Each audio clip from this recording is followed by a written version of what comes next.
আমি ইয়াৰ আগতে যেটো ক'লোঁ ৰিং পদ্ধতি বুলি কোৱা বেলেগ বেলেগ খেতি কৰিছে আপুনি ফাৰ্ষ্ট টাইম এইটো ইন লটত কৰিছে নহয়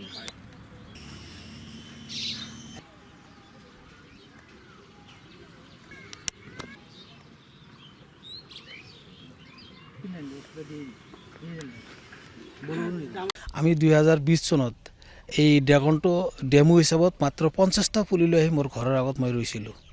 ৰোৱাৰ পিছত এই 50টা পুলি যিটো এইটো তাৰমানে লোকেল ভেৰাইটি 150 পৰা 200 গ্ৰাম 100 গ্ৰামো হয়। ইয়াৰে প্ৰায় 50টা পুলিত 12টা পোষ্ট আৰু 4 বাৰ 48টা।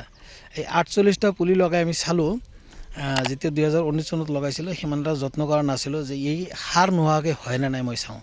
সেই হিচাপত চালোঁ বহুত ধুনীয়া ছাকচেছ। 2020ত গাছটো তাৰমানে হ'ল সিমান এটা প্ৰডাকশ্যন নহ'ল। তাৰপিছত 2020ত আমি গোবৰ চোবৰ দিলোঁ, ভাৰ্মি কম্পোষ্ট দিলোঁ, দি কেনে তাৰপিছত যেতিয়া যত্ন কৰিলোঁ, যত্ন কৰাৰ পিছত 2021ত এটা গছত প্ৰায় 1 কেজিকৈ ফল পালোঁ। এটা ৰিঙত 4টা পুলি লাগে প্ৰায় 4 কেজি পালোঁ।